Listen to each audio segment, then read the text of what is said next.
Pourquoi une aussi grosse pause sur les réseaux? Pourquoi il n'y a pas eu beaucoup de vidéos là, ces 2 dernières années? Pourquoi tu as été un peu absent des réseaux?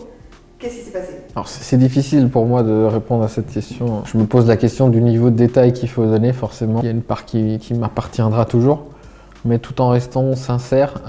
C'est simple à comprendre si on prend le point de départ en 2022, en janvier 2022. On a arrêté la collaboration avec mon ex-associé. Donc, il a décidé de tourner la page, de faire autre chose de sa vie. Il n'était plus animé par la mission d'Alphabody. Et du coup, on a négocié pendant plusieurs mois pour trouver une entente, un terrain d'entente pour la cession de parts. Donc j'ai racheté les parts de l'entreprise qui était la nôtre. Et donc ça a été un long processus, compliqué.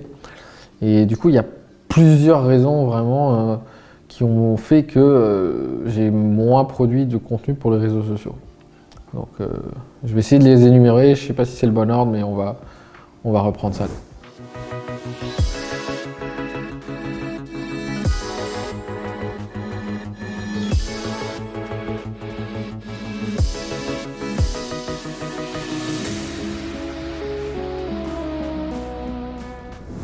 La première, c'est que j'avais plus le temps. En fait, je me retrouve à piloter tout seul un paquebot qu'on pilotait à 2.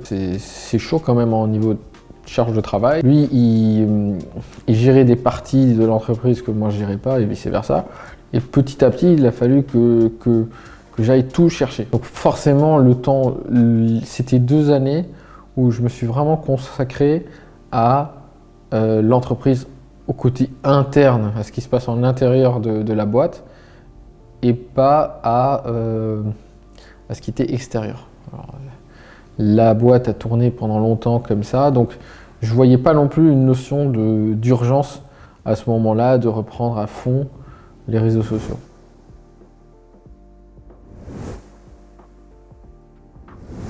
Deuxièmement, c'était un moment où on avait plus de community manager à l'instant T. Donc c'était pas le premier truc en plus d'aller chercher tout de suite à ce moment-là une community manager, un caméraman. Alors on a fait quelques petits contenus, mais c'était bref et séparé, quelques contenus assez distants, voilà, histoire de dire qu'on n'était pas parti. Il faut dire aussi que nous, avant tout, on n'est pas influenceurs. On gère une entreprise qui aide les gens à transformer leur corps. Voilà. On aide les gens à transformer leur corps. Et je l'espère aussi leur esprit. C'est pour ça qu'on dit changer de corps pour changer de vie. C'est la mission de l'entreprise, c'est d'aider 1 million de personnes à transformer leur corps. Et du coup, le volet influenceur, c'est qu'une petite partie de tout ça.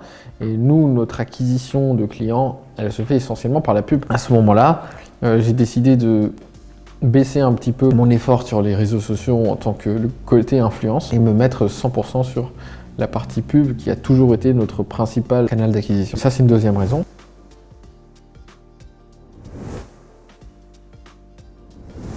Et la troisième, plus bizarre et plus inavouée, c'est juste que j'en avais marre en fait. Je sais pas, enfin j'aime bien parler de ça, et là j'ai repris, mais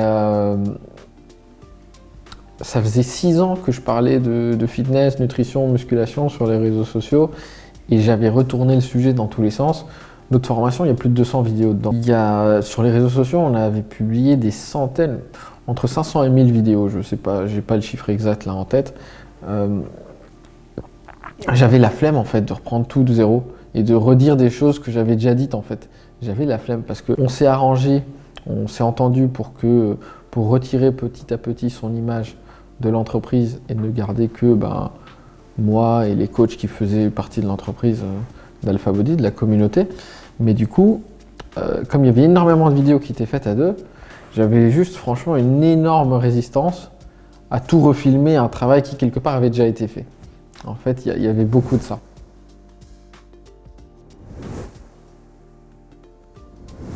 Et là, c'est la partie où je ne sais pas si j'en parle, mais je vais la dire quand même. Et il y a encore une raison, c'est qu'en fait, on a pris le bouillon au niveau financier au niveau de l'entreprise. Je ne sais pas si vous vous rendez compte, on n'est pas une entreprise qui est drivée par l'influence. C'est ce qu'on appelle Quand on a une entreprise, il faut trouver des clients. On appelle ça l'acquisition de clients. Dans le marketing, on appelle ça l'acquisition. Et en gros, il y a 2 grosses écoles quand on est dans le web, sur Internet. Il y a ce qu'on appelle organique, c'est-à-dire que tu produis du contenu et les gens ils finissent par te trouver, s'engager avec toi. Ça, c'est ce qui est le plus connu par le public, quelque part. Et ça s'assimile un peu à la pêche. Tu mets des appâts et tu vois si les gens ils veulent venir.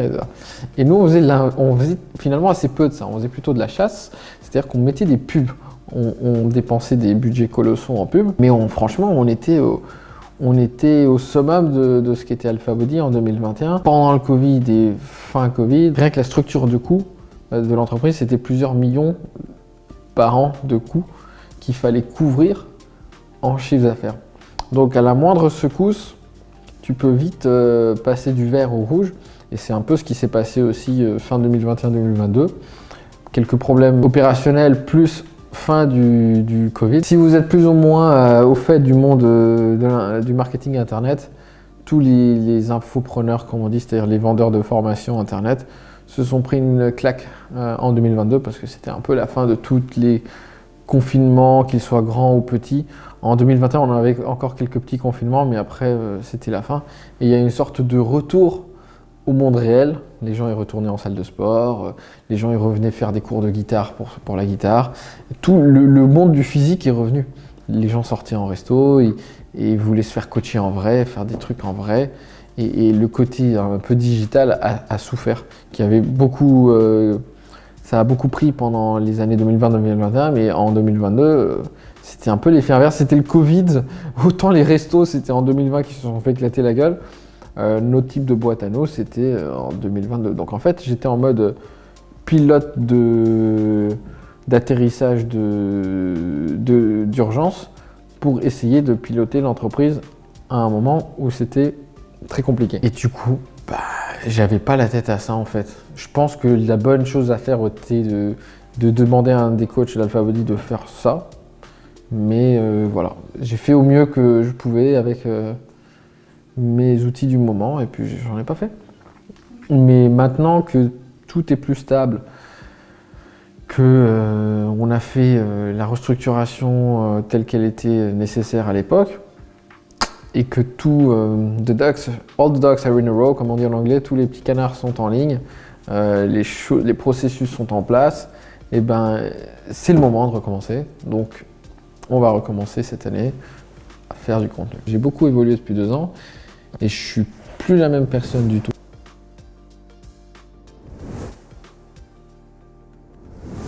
Et ça se sent beaucoup parce que, on en reparlait l'autre jour aussi, quand tu vas à la Fnac en France, moi quand j'étais étudiant, j'allais à la Fnac et moi j'étais à fond dans le développement personnel et il n'y avait aucun livre de développement personnel, ça n'existait pas. Tu avais peut-être un pauvre Tony Robbins qui se battait en duel avec un livre de management au fond des livres relous de la Fnac. Aujourd'hui, la section développement personnel, elle est gigantesque. Tu as 1000 livres de dev perso par des gens que tu connais pas, qui tu sais pas d'où ils sortent. Tu as 1000 Tony Robbins, tu as tous les Tony Buzan, en fait, le truc de carte mentale. Enfin, c'est devenu une industrie à part entière. En fait, la France, c'est comme si elle avait eu 10-15 ans de retard sur les US sur ce sujet-là. Et ça me plaît toujours, le dev perso. Mais d'un côté, je les ai un peu déjà tous lus et poncés. Et du coup, quand je vois ça, je suis en mode oh là là, non. Et d'un autre côté, c'est comme si j'étais devenu un peu anti-dev perso avec le temps. En ayant plus en plus pris le temps de me rapprocher et d'étudier vraiment la psychologie, l'analyse transactionnelle, je suis devenu de plus en plus hermétique au développement personnel classique, traditionnel et commercial. Parce que je trouve que ça renforce les problèmes souvent. C'est-à-dire que, par exemple, souvent le développement personnel traditionnel va nuire à l'acceptation de soi. C'est-à-dire qu'elle va te forcer dans une sorte de canevas. Il m'arrive de coacher des gens, j'ai coaché une personne par exemple qui voulait trouver un boulot, qui voulait lancer une entreprise.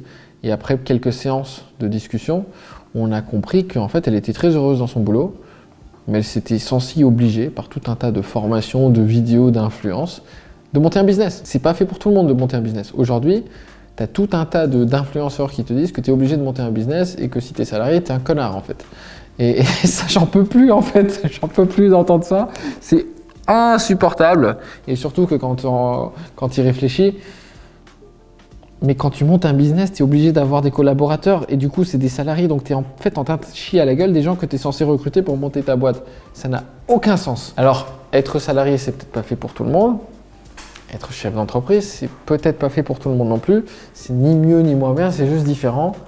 Et voilà, en fait, avec tout ça,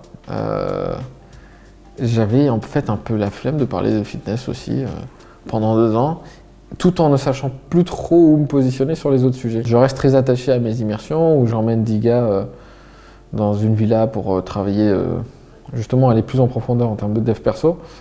Et ça n'a pas changé. Mais même les immersions, je les fais bien différemment que je ne les faisais il y a quelques années. On a commencé en 2017 les immersions. Celle de 2022, elle n'avait rien à voir avec celle de 2017. Et celle de 2024, elle n'aura rien à voir même avec celle de 2022-2019. Donc ça évolue. Donc je suis attaché au concept d'estime de soi, de psychologie, mais ce que je vois dernièrement sur les réseaux en termes de dev perso, parfois me choque et je trouve ça un peu ridicule. Donc peut-être une ouverture pour en parler cette année aussi. Donc voilà les thèmes en fait, c'est rediscuter quand même de fitness, nutrition, donner les clés parce qu'il faut les donner. Il y a plein de vidéos qui ont été retirées parce que on s'était mis d'accord de retirer l'image de mon ex-associé des réseaux sociaux. Donc refaire quand même cette base de fitness, nutrition, voilà.